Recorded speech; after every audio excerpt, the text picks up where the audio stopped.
in your guys' respective characters?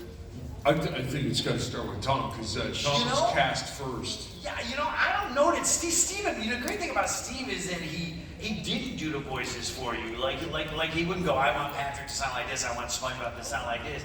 He would just tell you what the personalities were and show you all the material, drawings and paintings and, thumbnail, little paragraphs about who they were and what made them tick. And then he would leave it up to you to do the math, and when he was auditioning people, like with me, I knew Steve on Rocko's Modern Life. It was his first gig in animation, my first gig. Maybe your first, Carlos? Yes. Yeah, a lot of people that work on SpongeBob now, and he just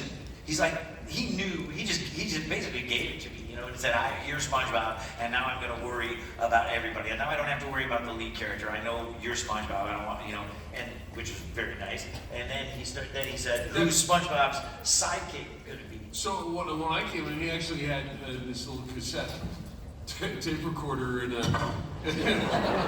office. I feel very close. We're like that cat that knocks coins off the coffee table. And he said, I like to cut your jib.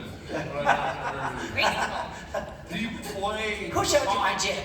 He played Sponge Boy, which was the character's name then, for me, and said Patrick is the counterbalance to him, so lucky for me, that was in my wheelhouse. What about... Well, for me, I wasn't, I think Steve originally wanted Karen to be, if I remember it correctly, that he wanted the character to just be like on Once or Twice or something, and he named the character after his wife, Karen, and I think he wanted her to do the voice because she did an impression of like an aunt of hers from the Midwest, but then she decided at the last minute she didn't want to do it. She got cold feet. She got cold feet. So Steve asked me to do it, and I remember what he said. He said, the character has kind of a nasal voice. It's kind of nasal. He goes, just use your own voice. That's a backhanded compliment. But, so Kind anyway. of a fingernails on a chalkboard quality that I'm looking for. You don't just do it yourself. Can you do that? Yes, you can. So what I did was I kind of took my mom and Tom's mom, who's from upstate New York, Syracuse, so and I kind of married them. And so Karen is a little Chicago, a little upstate New York, and, just very, kind of, I don't know, nasal, like my own voice. Steve was right, always is. Was right.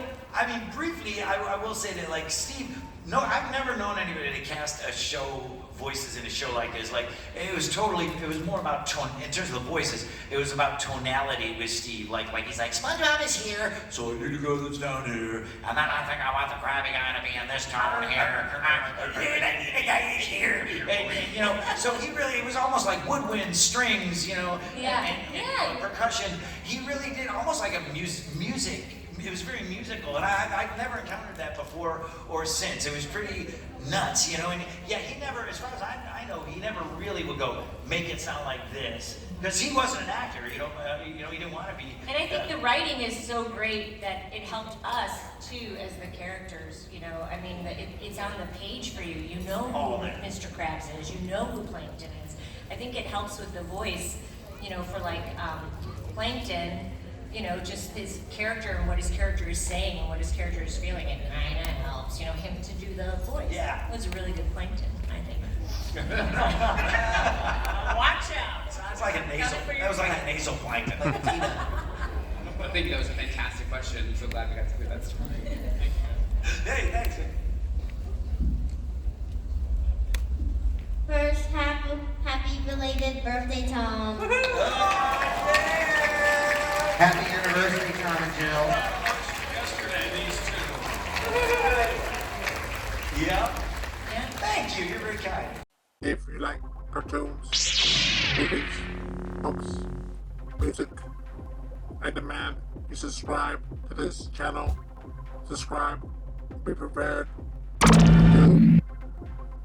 Subscribe or be prepared for doom. Do not resist. Do not resist. Subscribe.